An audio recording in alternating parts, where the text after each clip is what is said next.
자, 찬송가 462장. 찬송가 462장.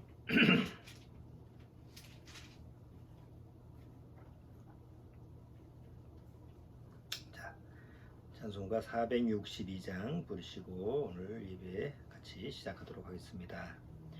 큰 물결이 설레는 어두운 바다, 저 등대의 불빛도 희미한데 이 풍랑에 배저 항해하는 주 예수님이 배의 사공이라. 나 두려움 없네, 두려움 없도다. 주 예수님 늘 깨어 계시도다. 이 흉흉한 바다를 다 지나면 저 소망의 나라에 이르리라. 큰 풍랑이 이 배를 위협하며 저 깊은 물이 벌려 달려드나 이 바다에 노저 항해하는 주 예수님이 배의 사공이라. 나 두려움 없네, 두려움 없도다. 주 예수님 늘 깨어 계시도다. 이 흉흉한 바다를 다 지나면 저 소망의 나라에 이르리라. 큰 소리로 물결을 명하시면 이 바다는 고요히 잠자리라. 저 동력이 환하게 밝아올 때 나 주 함께 이 바다 건너가리. 나 두려움 없네, 두려움 없도다. 주 예수님 늘 깨어 계시도다. 이 흉흉한 바다를 다 지나면 저 소망의 나라에 이르리라. 자, 우리 같이 기도드리고 시작하도록 하죠. 하나님 아버지 감사합니다. 이 마지막 때에 우리를 소망으로 이끄시고 우리에게 이 세상에서 이 무지막지한 험악한 이런 환경의 파도 속에서 이리저리 휩쓸려 다니면서 무서워하고 두려워하는 그런 모습이 아니라 담대하게 세상을 해치고 승리하는 이런 믿음을 우리에게 허락해 주셨습니다. 이것은 우리의 공로가 아니라 오직 우리 주 예수 그리스도의 보혈로 말미암아 주어진 하나님의 크신 선물인 줄 압니다. 정말 중요한 것은 이 마지막 때에 하나님이 주신 이 큰 영생의 선물을 소홀히 여기지 않고 항상 가장 귀하고 가치 있게 여기는 그런 마음의 자세인 줄 압니다. 언제 주님이 우리를 부르실지 모르나 그 때가 점점 가까이 오고 있음을 우리는 말씀을 통해서 잘 감지하고 있습니다. 인내를 잃어버리지 말고 끝까지 잘 견디면서 주님이 부르시는 그 날까지 주님 안에서 우리가 살아갈 수 있도록 주님께서 붙들어 주옵소서. 예배 첫 시간이오니 마치는 시간까지 주님께서 여기에 동참한 무심령들의 마음을 함께 지켜보호하사 오늘도 주님께서 말씀으로 큰 은혜를 허락해 주옵소서. 시종을 주님께 부탁드리오며 예수님의 이름으로 기도드리옵나이다. 아멘. 자, 오늘 본문 말씀으로 요한계시록 13장 내용을 읽어보도록 하겠습니다. 오늘은 요한계시록 13장을 제가 설교를 하려고 하는 게 아니라 이 내용은 뭐 우리가 많이 강의를 했기 때문에 오늘 주제로 하는 것이 아니라 일단 13장의 내용을 바탕으로 해서 지난주도 그렇고 요번 주도 그렇고 지금 우리가 살고 있는 이 세상이 지금 어떻게 흘러가고 있는지, 지금 어떤 현상으로 우리한테 지금 세상이 이렇게 파도처럼 이렇게 밀려오고 있는지, 그런 여러 가지 현상들을 살펴보는 중인데, 거기에 좀 연관되는 가장 중요한 말씀이 이제 요한계시록 13장이에요. 그래서 1절서부터 끝절까지 일단 우리 같이 한번 읽어보도록 하죠. 내가 보니 바다에서 한 짐승이 나오는데 뿔이 열이요 머리가 일곱이라. 그 뿔에는 열 면류관이 있고 그 머리들에는 참남된 이름들이 있더라. 내가 본 짐승은 표범과 비슷하고 그 발은 곰의 발 같고 그 입은 사자의 입 같은데 용이 자기의 능력과 보좌와 큰 권세를 그에게 주었더라. 그의 머리 하나가 상하여 죽게 되는 것 같더니 그 죽게 되었던 상처가 나음에 온 땅이 이상히 여기어 짐승을 따르고 용이 짐승에게 권세를 주므로 용에게 경배하며 짐승에게 경배하여 가로되 누가 이 짐승과 같으뇨 누가 능히 이로 더불어 싸우려 하더라. 또 짐승이 큰 말과 참남된 말 하는 입을 받고 또 42달 일할 권세를 받으니라. 짐승이 입을 벌려 하나님을 향하여 회방하되 그의 이름과 그의 장막 곧 하늘에 거하는 자들을 회방하더라. 또 권세를 받아 성도들과 싸워 이기게 되고 각 족속과 백성과 방언과 나라를 다스리는 권세를 받으니 죽임을 당한 어린 양의 생명책에 장세 이후로 농명되지 못하고 이 땅에 사는 자들은 다 짐승에게 경배하리라. 누구든지 귀가 있거든 들을지어다. 사로잡는 자는 사로잡힐 것이요 칼로 죽이는 자는 자기도 마땅히 칼에 죽으리니 성도들의 인내와 믿음이 여기 있느니라. 내가 보매 또 다른 짐승이 땅에서 올라오니 새끼양같이 두 뿔이 있고 용처럼 말하더라. 저가 먼저 나온 짐승의 모든 권세를 그 앞에서 행하고 땅과 땅에 거하는 자들로 처음 짐승에게 경배하게 하니 곧 죽게 되었던 상처가 나은 자니라. 큰 이적을 행하되 심지어 사람들 앞에서 불이 하늘로부터 땅에 내려오게 하고 짐승 앞에서 받은 바 이적을 행함으로 땅에 거하는 자들을 미혹하며 땅에 거하는 자들에게 이르기를 칼에 상하였다가 살아난 짐승을 위하여 우상을 만들라 하더라. 저가 권세를 받아 그 짐승의 우상에게 생기를 주어 그 짐승의 우상으로 말하게 하고 또 짐승의 우상에게 경배하지 아니하는 자는 며칠인지 다 죽이게 하더라. 저가 모든 자, 곧 작은 자나 큰 자나 부자나 빈궁한 자나 자유한 자나 종들로 그 오른손에나 이마에 표를 받게 하고 누구든지 이 표를 가진 자 외에는 매매를 못하게 하니 이 표는 곧 짐승의 이름이나 그 이름의 수라. 지혜가 여기 있으니 총명 있는 자는 그 짐승의 수를 세우거라. 그 수는 사람의 수니 666이니라. 네, 자, 우리가 요한계시록 13장 내용을 봤는데 적그리스도의 그 출현이라든가 적그리스도의 나중에 적그리스도가 이 세상에 나왔을 때 어떤 모습으로 나타날 것이냐라는 것을 요한계시록 설교를 할 때 이것을 많이 인용을 하죠. 뭐 적그리스도에 대한 그런 부분은 아직은 세상에 두각을 나타나지 않았기 때문에 우리가 누구라고 할 수는 없어요. 다만 우리가 성경을 통해서 보면 이 세상이 적그리스도가 나타나야 되는 어떤 주변 환경이 조성이 돼야만이 이제 적그리스도가 짠 하고 나타나겠죠.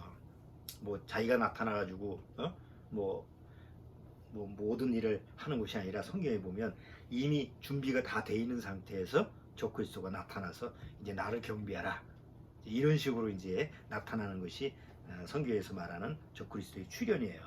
언제냐? 때가 언제냐? 이건 우리가 알 수 없고, 다만 우리가 성경을 통해서 짐작하고 감지할 수 있는 부분은 이 세상이 적그리스도가 이렇게 두각을 나타낼 수 있는 그런 주변 환경을 지금 어느 정도 보여주고 있느냐. 우리는 이제 그걸 감지할 수가 있죠. 여기 13장 끝에 뭐라고 그랬어요? 지혜가 여기 있으니 총명이 있는 자는 총명이 있는 자, 총명하다 이리지. 에? 총명하다는 게 뭐예요?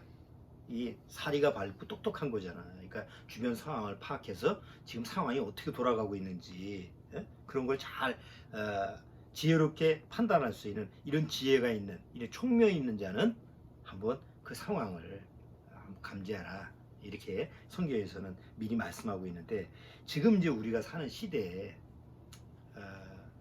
아까도 찬송가 불렀지만 어떻게 보면 우리가 이제 마치 인생을 바다에 가는 그 항해하는 배처럼 이렇게 비유하는 경우가 많잖아요. 그래서 뭐 험한 파도가 일어났을 때 인생의 이런 역경이 일어났을 때 그걸 헤치고 나가면 어떤 목적지에 도달하는 이런 그 비유를 해서 많이 얘기를 하는데 아까 찬송가도 같은 부분이에요. 우리가 지금 이 마지막 때 소망을 향해서 나가는데 그 마지막 때 그 소망을 향해서 나갔을 때 이 환경은 바다에서 막 폭풍이 태풍이 일어나서 막 그 배가 막 올라갔다 내려갔다 이게 조금 하루 지나면 잠잠해지잖아요. 오늘 내가 그 역경을 견뎌내면 그 다음에는 살았다 이렇게 하잖아요. 그럼 우리가 지금 살아가고 있는 지금 이 현 세대는 지금 우리가 바다에서 어디 항해하고 있다고 한다면 요 역경만 지나가면 예를 들어서 코로나 이 문제만 지나가면 또 기후 문제 때문에 올해 지금 홍수 때문에 난리가 나고 기근 때문에 이런 게 있는데 요것만 지나가면 또 태평성대의 시대가 오겠지. 이런 시대가 아니라는 거예요 지금은. 그러니까 지금 작은 파도가 이렇게 부딪혔는데 조금 있으니까 이거보다 더 큰 태풍의 파도가 밀려왔어. 그래서 살만해서 그 고비를 넘겼나 싶더니 그 다음에는 더 큰 쓰나미 같은 것이, 그러니까 계속 앞으로 이렇게 밀려오는 것이 예고가 되어 있는 시대가 지금 우리가 사는 것이에요. 그러니까 우리가 구원받아도 이 세상에서 돌아가고 있는 이런 환경적인 부분을 보면 마음에 두려움이 있잖아요. 야, 이거 앞으로는 어떻게 될까? 그래서 이제 찬송가에도 두려워하지 말라.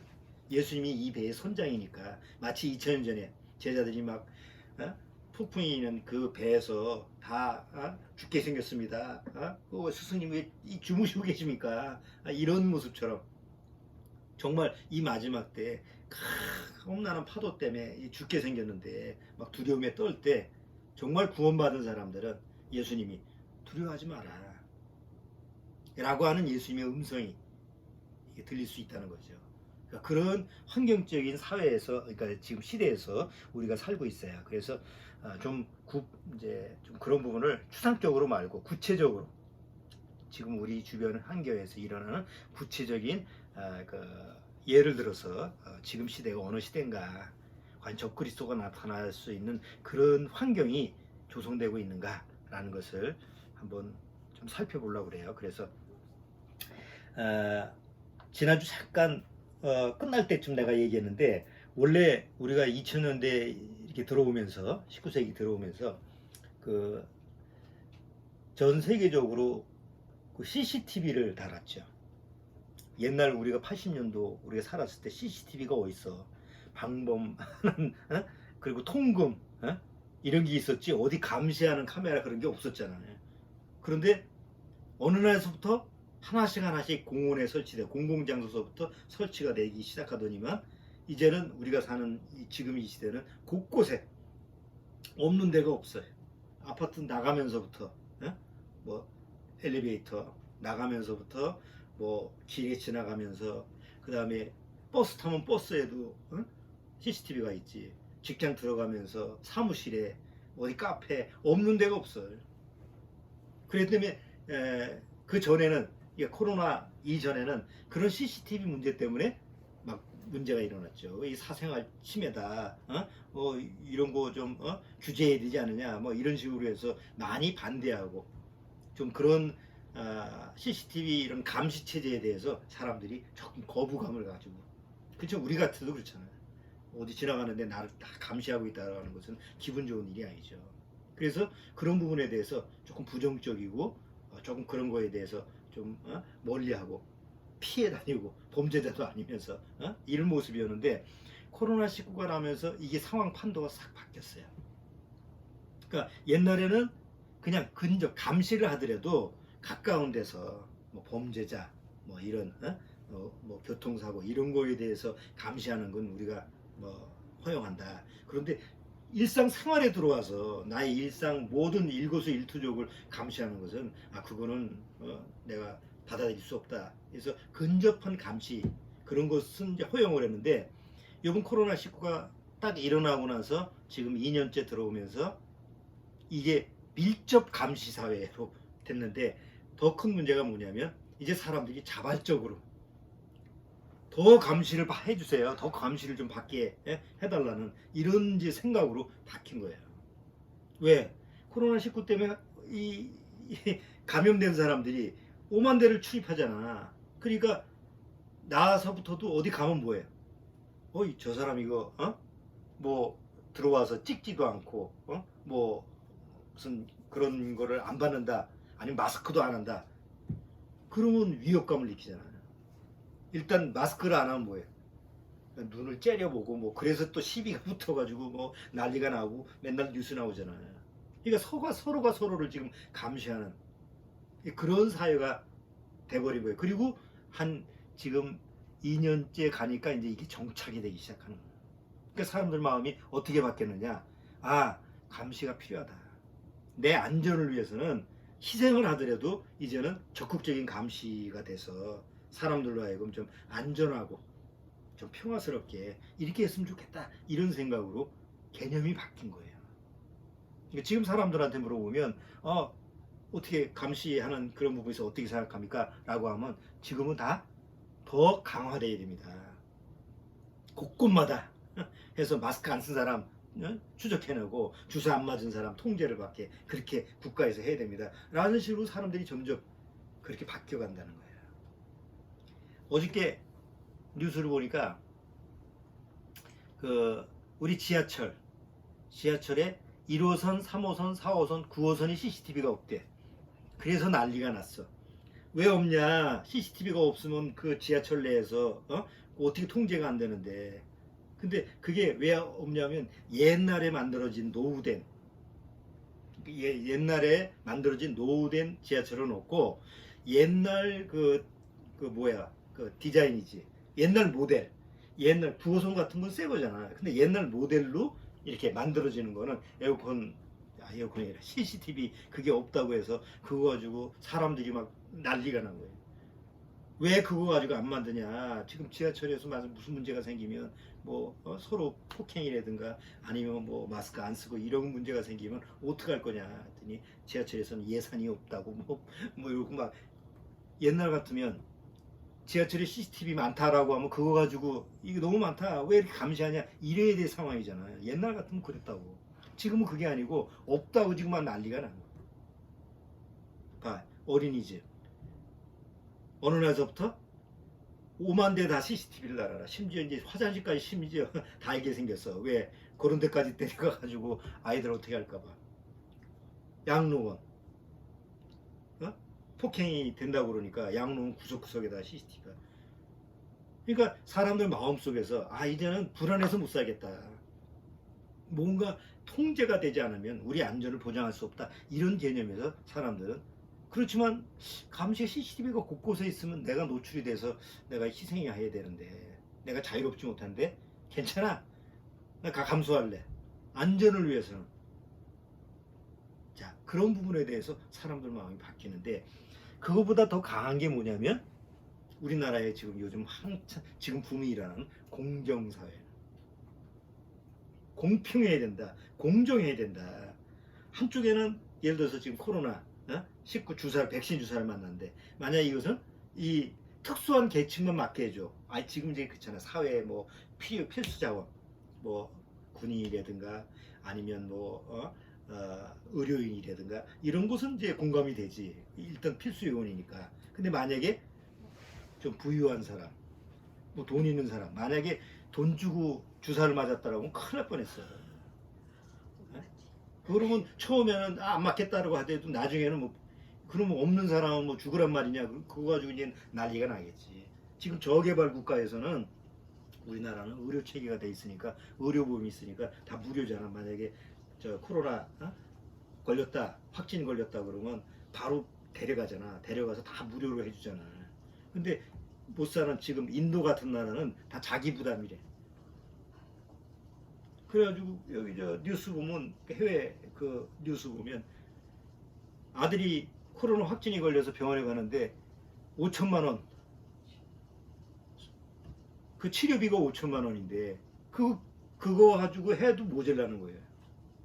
그러니까 난리가 난 거예요. 지금 돈이 없는 사람 죽어나가는 거고. 그렇잖아. 봤잖아.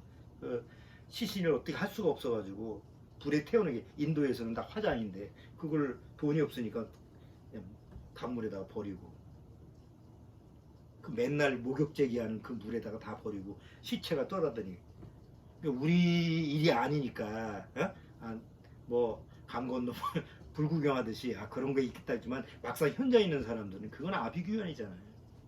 그러니까 우리나라에서 그런 문제가 일어나 봐. 안 그래도 공정성 지금 때문에 뭐 누가 조금만 뭐 무슨 혜택을 입었다 그러면 난리잖아. 그 유명한 조국 사태서부터 시작해가지고 무슨 뭔가 편파적으로 공정하지 못한 그런 모습이 있다 그러면 막 사람들이 막 벌떼처럼 일어나서 난리를 피잖아. 그런데 공정성을 유지하기 위해서는 뭘 해야 돼요?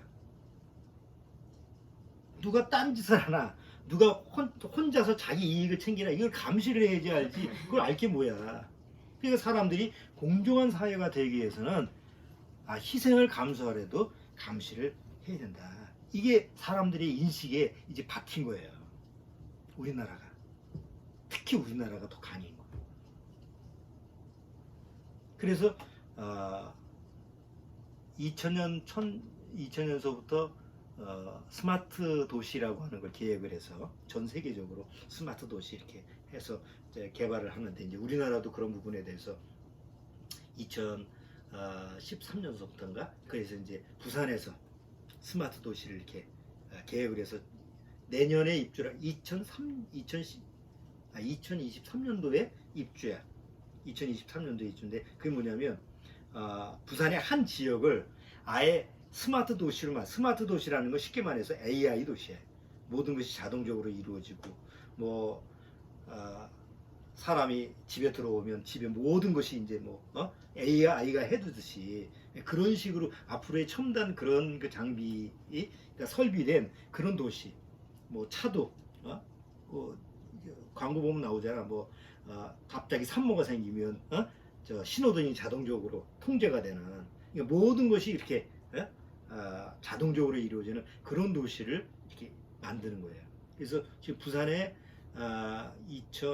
지금 계획대로 해서 지금 마무리가 됐고 2023년도에 한 7만여 명이 들어갈 수 있는 그런 그 도시가 이제 만들어져서 입주를 하는데 올해 12월서부터 이제 경쟁률을 뚫고 간 사람들이 53가구인가 54가구를 모집을 했어.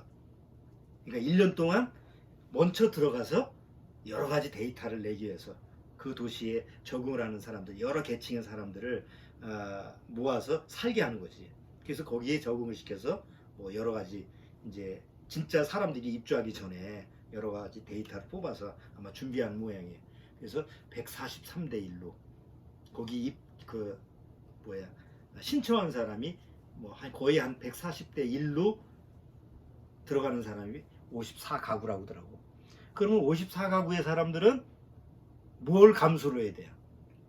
스마트 도시라는 것은 내가 쓱 지나가면 뭐 불이 켜지고 그러니까 항상 나를 감시하는 게 있는 거지. 그래서 만약에 집에 있어도 뭐 혈압이 오른다 아니 뭐 무슨 문제가 있다 그러면 자동으로 병원에서 연결이 돼 가지고 그러니까 이런 것이 다 되려면 뭐가 이루어지냐면 날 철저히 감시를 해야 돼. 내가 누군가 이렇게 나를 보고 있어야만이 케어를 해주잖아. 근데 그게 기계가 해준다는 거지.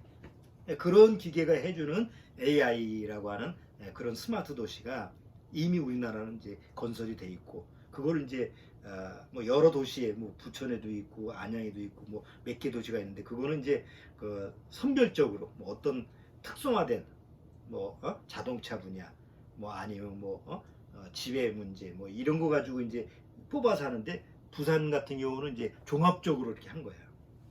다. 그래서 이제 거기에 이제 선택된 사람이 올해 12월서부터 들어가서 입주를 하면서 이제 감시를 받으면서 그걸 하는데 우리나라 사람들은 누가 나를 감시한다 라고 하는 이전에 뭐가 필요하냐면 나한테 뭔가 이익이 된다, 뭐가 다른 사람보다 좀 특권을 내가 얻을 수 있다 그러면 물불 안 가리죠. 안 가리고 뛰어들어가죠. 그러니까 똑같은 그 상황이 캐나다에 있었어. 캐나다에 토론토라고 하는 도시가 있는데 그 토론토라는 도시에 낙후된 바닷가에 낙후된 도시가 있어. 쉽게 말하면 그 발전이 안 되는 그런 낙후된 도시가 있었는데 그 낙후된 동네를 이제 구글에서 여기서 스마트 도시를 만들겠다. 우리하고 똑같은 스마트 도시를 만들기 위해서 건설하고 계획하고 이렇게 했어요. 그래서 추진했는데 최종적으로 실패를 했어. 왜 그랬을까? 캐나다 사람들은 들어가는 사람이 없어. 왜? 난 통제받기 싫다. 나는 감시받기 싫다. 미국이라든가 저 카나다라든가 이런 뭐 유럽 사람들은 어떤 정신이 있어요? 개인주의잖아. 누가 나를 타치하면 견디질 못하잖아. 에? 우리나라는 오랜 세월 동안 다 통치사회에서 뭐 통치사회, 독재사회 이런 걸 경험했기 때문에 누가 나를 통제하고 한다는 걸 싫어하지만 이게 익숙해진 거야. 잠재의식 속에서 그러려니 해. 그런데 이 유럽이라든가 미국 사회나 이런 캐나다 이런 사람들은 자유분방한 사람들이기 때문에 아무리 혜택을 줘도 누가 나를 통제하고 감시하는 건 견디지 못하는 거예요. 그러니까 들어가는 사람이 없어. 호응을 안 해. 그래서 실패를 했어요. 구글에서 아무리 투자를 한다고 해도 들어가는 사람이 없는 걸 어떻게 해. 그럼 우리나라 사람이 머리가 뛰어나. 왜? 우리나라 사람들은 혜택을 보고 들어가서 아니다 싶으면 데모를 하잖아. 일단은 다 누리고 그리고 아니다 싶으면 이씨 난 못하겠다 이렇게 하는데 그쪽 사람들은 아예 처음부터 준다고 해도 안 먹어. 그럼 그런 거 보면 우리나라 사람들이 좀 이렇게 얍삭해. 자, 어쨌든 간에 그런 스마트 시티라고 하는 현재 우리나라에서 스마트 시티라고 하는 그런 부분의 그런 도시의 형태가 사실은 통제사회거든. 감시사회고 통제사회거든. 그런데 점점 그것이 확산이 되겠지. 뭐 미국이나 뭐 캐나다나 이런 유럽에서 우린 싫다라고 해도 이게 세계적인 흐름이라고 한다면 점점 이런 식으로 가길 거예요. 도시들이. 자, 왜 그러냐? 사람들은 공정한 사회를 원하거든. 공정사회를 원하는 거예요. 한번 봐봐. 지금 코로나19 때문에 백신 문제가 지금 심각해지는데 캐나다 같은 경우는 백신이 자기 인구의 몇 배가 저장이 돼 있어. 분량이. 뭐 인구가 필요한 게 뭐 몇억 개다 그러면 그 백신의 그 보유량 그거에 한 10배 정도 이렇게 생산을 해. 그런데 지금 저개발 국가라든가 못 사는 나라에서는 돈 주고도 살 수가 없어. 뭐 돈도 없지만 살 돈도 없지만 백신을 맞을 수 있는. 그래서 서양 뭐 미국이나 이런 데는 70% 80%잖아. 지금 접종을 받은 사람이 프로테지가 한 7, 80% 되는데 저개발 국가에서는 지금 0.1% 많아봐야 1%. 그럼 웬만한 사람은 못 맞은 거야 지금. 그러니까 점점 번져나가고 죽어나가는데 잘 사는 나라에서는 이거 뭐 남아 도는데도 그 조금 날짜가 지나면 폐기가 돼야 되는데도 불구하고 보유를 하고 그리고 한 번도 못 맞아서 난리인데 지금은 이제 부스터샷이라고 해야지. 세 번째 대표적인 나라가 이스라엘 나라. 이스라엘이 우리나라한테 꽂았잖아. 예? 자기 남는다고. 얼마 안 남은 거 남는다고 꿔주고 나중에 갚으라고. 그 정도의 잘 사는 나라 쪽에 내가 우리나라가 붙어있는 게 얼마나 다행이야. 북한은 어떻게 했는지 뭐 하고 있는지 몰라. 거기는. 어? 자, 이런 상황에서 한번 생각을 해봐요. 잘 사는 나라는 그런 혜택을 누리고, 그런 백신을 다 뭐 2개도 모자라서 3번씩이나 맞는 그런 혜택을 누리는데, 못 사는 나라에서는 한 번도 맞을 수 없는 그런 불공정한 세계가 돼 있다고. 그런 불공정한 사회에서 이게 유지가 되면 적그리스도가 나타날 때, 적그리스도의 그 나타나는 환경에서 가장 좋은 환경이 뭐예요? 공정한 세상이지. 강력한 어떤 리더가 나와서 이래서는 안 되지. 예? 잘 사는 나라는 이렇게 혜택을 누리고 못 사는 나라는 죽어가라는 말이냐. 똑같은 인간인데. 그러면 안 돼. 자, 공평하게 누구나 다 똑같이 혜택을 줄 수 있는 그런 공정한 사회로 이 계획을 맞춰나가는 거지. 그러니까 그런 인물이 나오게 되면 사람들은 다 홍. 그러니까 세상이 점점 그런 분위기로 가고 있는 거예요. 그리고 그런 이제 전 세계가 정말 강력한 리더가 필요하다. 이렇게 이런 불공정하고 불평등한 이런 세상을 공평하게 해결해 줄 수 있는 그런 강력한 리더가 필요하다라는 것을 사람들이 다 마음속에서 품고 있어야지. 그렇잖아요? 이거는 어떤 한 나라의 대통령, 지도자가 나오는 게 아니잖아요. 난세에서 영웅이 난다고 막 이런 문제가 일어나서 불공정한 문제, 또 불평등한 문제, 또 예수님이 이해하는 것처럼 난리야 난리, 예? 국가끼리 통제가 안 돼, 막 이런 식의 문제가 일어났을 때 사람들은 누구를 필요해? 슈퍼맨이 필요한 거예요. 어벤져스가 필요하고. 왜 영화들이 그런 영화가 나왔을 때 사람들이 그런 것을 많이 볼까? 시대가 요구하는 거예요. 이 우리한테 영웅이 필요하다. 이런 문제를 해결해 줄 수 있는 저는 절대적인 영웅이 필요하다라는 이런 사람들의 마음이 전 세계 사람들이 공감대가 일어나게 되면 적그리스도가 나타나도 하나 이상하지가 않죠. 근데 요한계시록 13장에는 적그리스도가 그냥 이렇게 쭉 나타나는 게 아니에요. 기사와 이적을 해. 하늘에서 불이 내려오게 하고 막 사람들이 옛날 같은 시대에서는 누가 어디 어떤 나라에서 하늘에서 불이 내려가는 걸 어떻게 봐. 지금은 올림픽 전 세계에서 뭐 축구한다, 뭐 야구한다, 아니면 뭐 펜싱한다 그러면 전 세계 사람들이 텔레비전만 있으면 다 보잖아. 그러면 저 그리스도가 나타나서 야, 하늘에서 내가 불이 내려가 이렇게 저 말 안 듣는 저쪽 놈들 다 쓸어버릴 거야. 너 이거 잘 봐. 전 세계의 모든 화면에서 그걸 보여준다고 했을 때 사람들이 미혹을 안 당할 수가 있어요. 근데 이게 지금 가능한 시대잖아. 지금 옛날에는 불가능한 시대지만 지금 우리가 사는 시대는 이게 가능한 시대라는 거예요. 그럼 지금 적그리스도가 나타나서 그런 걸 보여준다고 해도 하등이 이상할 게 없다는 거예요.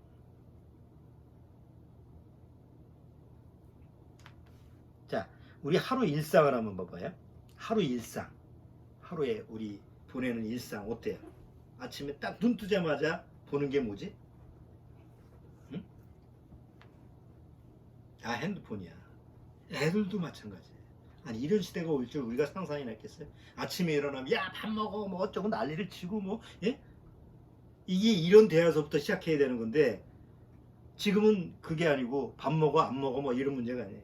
다 각자 엄마나 아빠나 다 아이들이나 아침에 일어나면 핸드폰 보고 오늘 뭐 날씨가 어떨 건지 뭐가 어떨 건지 딱 이렇게 그리고 오늘 또 SNS 뭐가 올라와 있나 뭐 오늘 뭐 이런 거 바라보고 그 다음에 이제 또 아침에 나가서 이제 갈 때 음악 듣고 뭐 자기가 자료 찾아보면 뭐 앱을 찾아서 찾고 이게 보편화된 세상이에요. 아이들까지 이게 점점 확산되겠죠. 우리나라가 제일 그게 빠르지.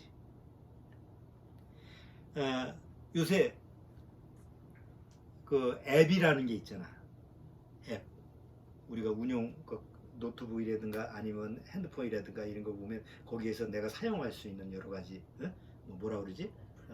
정보 뭐 이런 자료 이런 걸 앱이라고 그러잖아. 그러니까 뭐 수십 가지 앱을 깔고 우리가 보잖아. 예?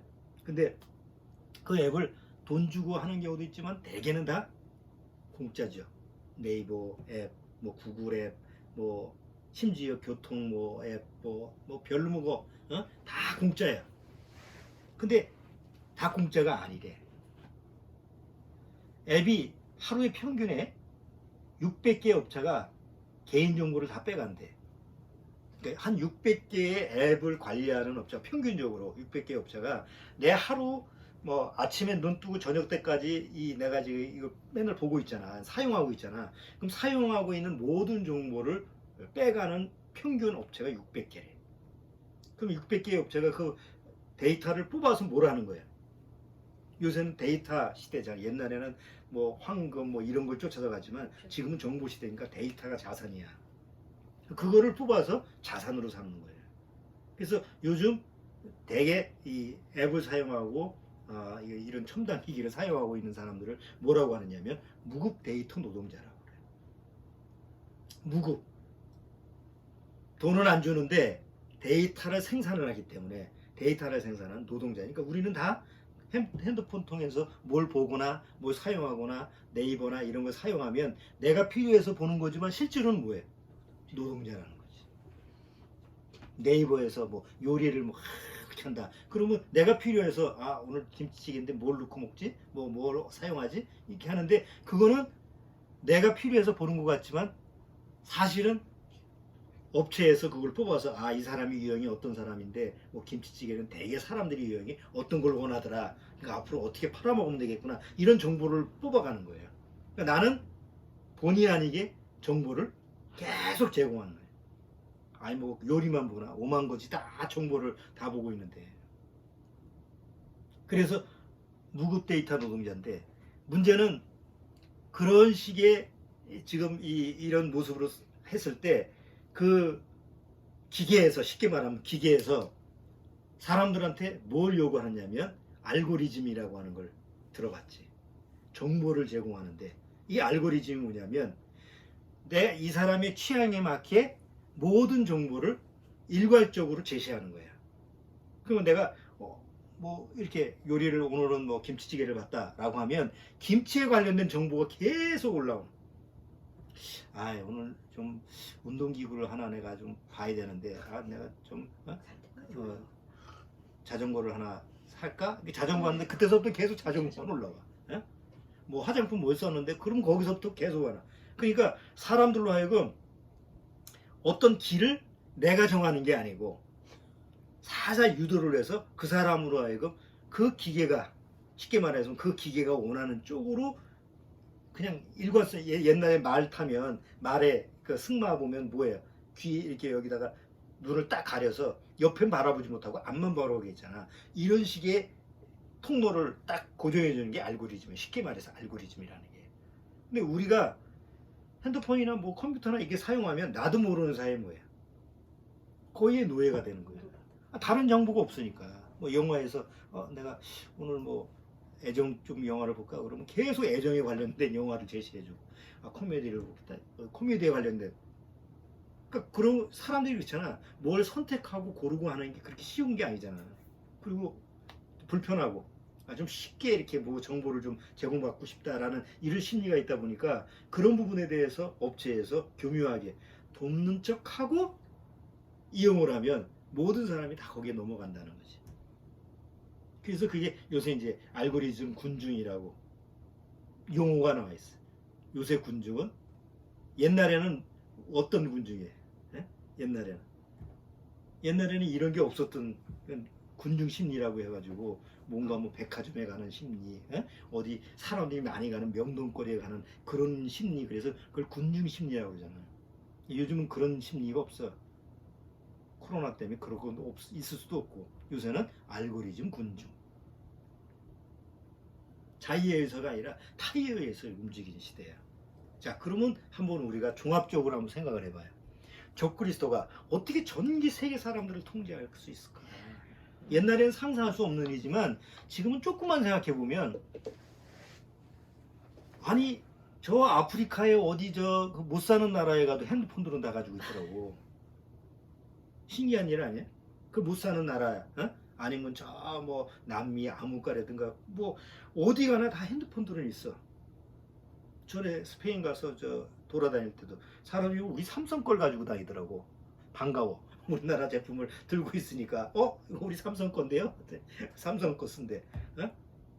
그러니까 곳곳마다 적어도 핸드폰 같은 거는 자연스럽게 가지고 다니는 사회가 되었을 때, 지금 예를 들어서 그걸 사용하는 사람들을 통제할 수 있는, 누군가 통제할 수 있는 그런 방법이 지금은 있다는 거예요. 그럼 나중에 지금 요한계시록 13장에서 2000년 전의 사도 요한은 이런 세계를 봤으면서도 말로 설명할 수가 없죠. 2000년대 시대의 언어야. 그럼 그 당시에 이걸 봤을 거 아니야. 사도 요한은 하나님이 앞으로 이루어질 모든 세상에 대한 부분을 사도 요한한테 이렇게 될 거라고 하는데, 사도 요한이 도대체 이해할 수가 없잖아. 그런 사회가 뭐 어떤 그 미래의 사회가 이렇게 뺏게 적을 수밖에 없는데, 여기에 사용된 그 내용들을 보면 지금 우리가 살고 있는 그런 모습을 이렇게 짐작하게 해주는 거지. 그리고 마지막에 누구든지 이마에나 오른손에 표를 받기 위해서 그거 없이는 거래를 못하게 합니다. 코로나 백신 주사에 확진증이 없으면 프랑스는 지금 카페도 못 들어가고 음식점도 못, 그거 가지고 데모했잖아. 사람들이 데모해도 소용이 없어.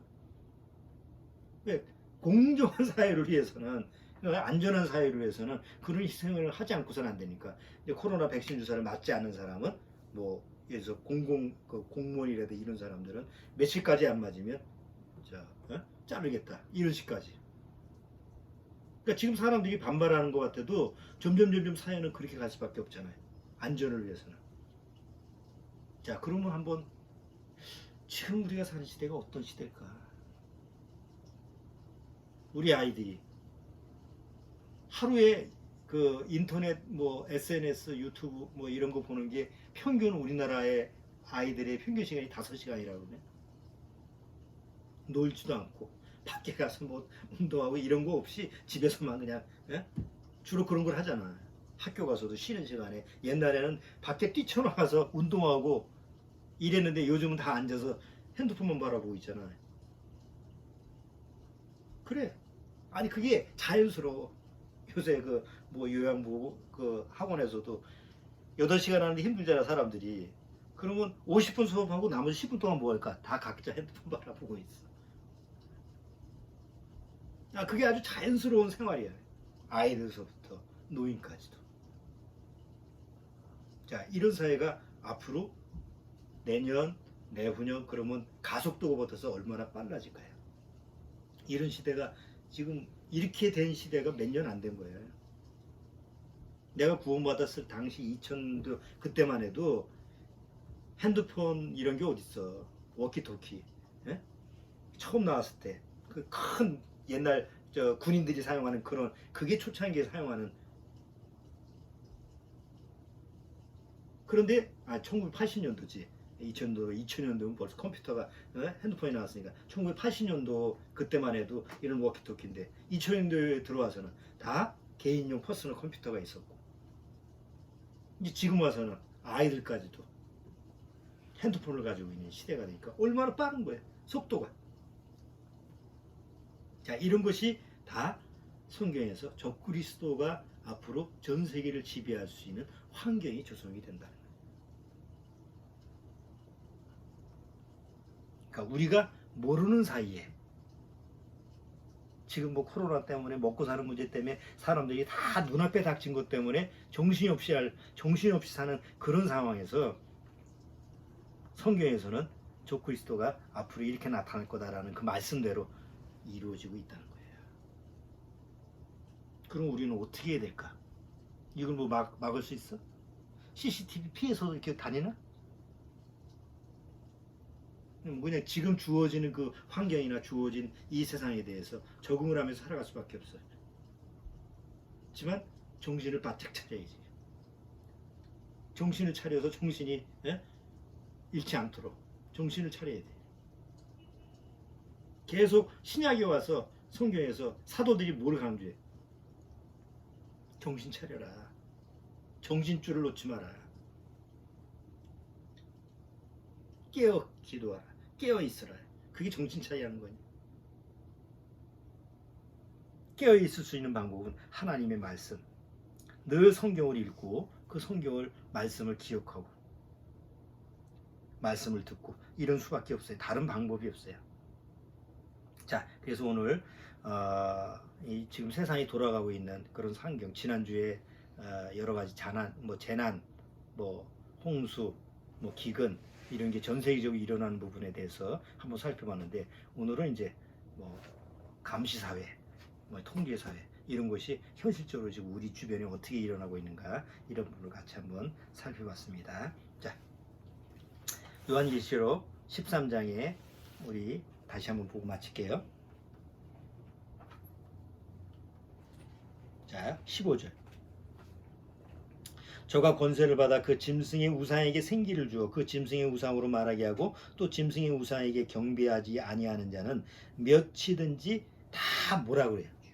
죽이게 되더라. 그러니까 앞으로의 사회는 만약에 누가 나를 통제해서 감시를 해서 너 내 말 안 들어? 그러면 또 감옥에 보낼 거야. 이런 정도의 사회가 아니에요. 여기 뭐라고 돼 있어요? 몇이든지 말을 안 들으면 다 죽이는 사회. 아주 강력한 통제 사회. 그게 7년대 환란에 적그리스도가 통치하는 그런 시대의 환경이에요. 그럼 거기서 살아남을 수 있겠어? 아무리 내가 구원을 받았다 하더라도 견딜 수가 있겠어? 견뎌내지 못하지.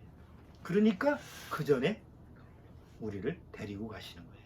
그걸 휴거라고 그러고, 그리고 우린 그걸 기다리고 있고 고대하고 있고 사모하고 있고. 자, 항상 주님이 우리한테 주시는 그 소망의 말씀을 기억하고 말씀으로 항상 깨어 있으십시다. 기도하고 마칠게요. 주님, 정말 이 마지막 때 주님이 부르실 그날까지 항상 말씀으로 깨어 있을 수 있도록 주님께서 우리를 붙들어 주옵소서. 이 세상이 너무 험악하고 환경이 너무 빨리 변화가 되고 혹택한 자도 미혹해 할 만큼 사단의 괴계는 더 강렬해지고 있습니다.